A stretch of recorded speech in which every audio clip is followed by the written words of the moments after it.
Hi, welcome to the Gamesplainer. I'm Jeff the Gamesplainer, and today I'm gamesplaining Between Two Castles of Mad King Ludwig. So it's been a year since I originally did my Gamesplanation for Between Two Castles. What do I think of it? Do I still like it? Have I even played it? Well, I have played this once only, since I did those videos.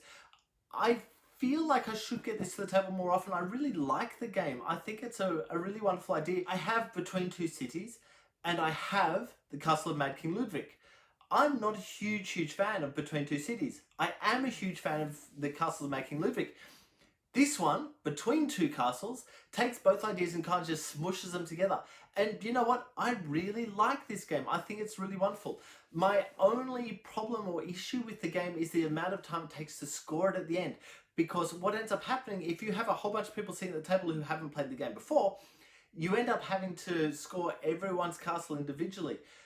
And that doesn't really happen quickly. I find that what I started doing was to get the one person to score that castle and then score that. So everyone's doing two, and you're double checking yourself. If you get the same result as the other person, then you probably got it right. If you didn't, then the person who knows the game can get in and have a score of that particular castle. That's, I think, is the only downfall. I think that's where the Between Two Cities does it really well, is they've actually got markers of the go on the board, so you can go, okay, this type of building, what's happening, where's your score, where's your score, rather than having to do the bit of paper and add up and you might have got stuff wrong. There's a lot of stuff going on that can go wrong with that scoring, so it's something to really watch out for. However, I really like the game. I think there's enough going on that you kind of, I've got all these tiles in front of me that I could choose from, and this castle needs this and this castle needs this, but there's only one of them, and making that choice of which way to go is really important, because you're going to end up with the score of the lowest scoring castle. So you actually want to get them both at the same score, not seen like that, because this is the one you're going to end up with. And I think that's a really important rule. I really appreciate that. It means that you're not letting one castle just kind of be a junk castle and building the other one up really well. You're really focused on getting both of them moving forward. And your neighbor who you're working with is also working to get this castle here moving forward, but they've got another one they're also trying to move forward with as well.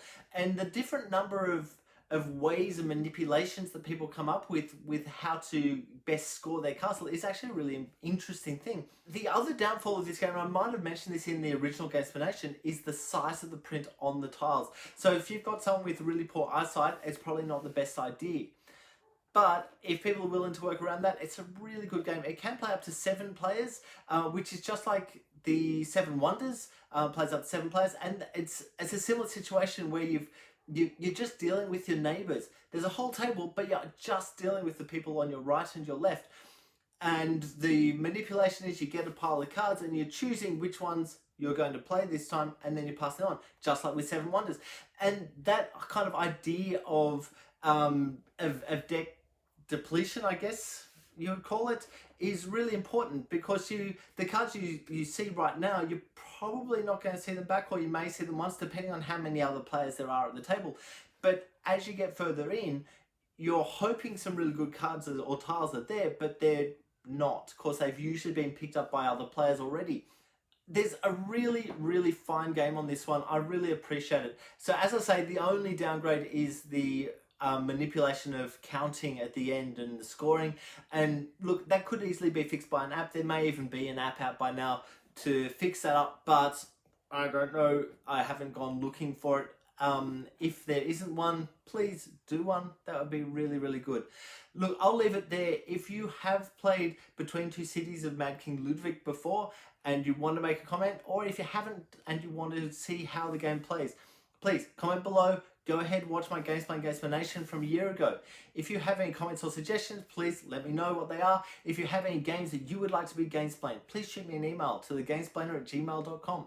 Follow me on Instagram and Twitter @thegamesplainer to keep up to date with the games I'm playing. Subscribe to my videos to keep up to date with the games that I'm gamesplaining. And until next time, enjoy gaming.